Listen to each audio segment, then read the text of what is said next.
રાજ્યની સૌથી ધનિક કોર્પોરેશન અમદાવાદ મ્યુનિસિપલ કોર્પોરેશન વાર્ષિક 12,000 કરોડનું બજેટ છતાં અમદાવાદ શહેરમાં વરસાદી પાણીના નિકાલની કોઈ જ વ્યવસ્થા નથી।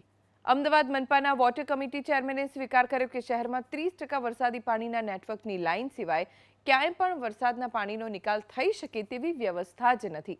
એટલું જ નહીં, જે વિસ્તાર અમદાવાદના સૌથી જૂના વિસ્તાર છે ત્યાં પાણીની લાઇન 70 વર્ષ જૂની હોવાથી સડી જતા હવે ત્યાં પણ સમારકામ શરૂ કરાયું।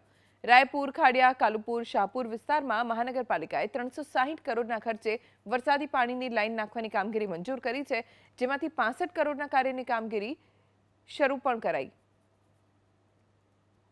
ચોમાસામાં તકલીફ ના પડે એના માટે અમારા સ્ટેન્ડિંગમાં ને બધી જગ્યાએ ચર્ચા થઈ હતી। તેના માટે જે કેસપીડ છે એની અંદર કવર ઢાંકી દેવામાં આવે, જેથી કરીને કચરો ઉડીને ના આવે કે કોઈ માટી છે ઉડીને ના જાય, જેથી કરીને જો પહેલો વરસાદ પડે તો એ પાણી જાય અને બેક ના મારે અને પાણી ભરી ના જાય, એના માટે કવર લગાવવાની વ્યવસ્થાને સૂચના આપવામાં આવી છે।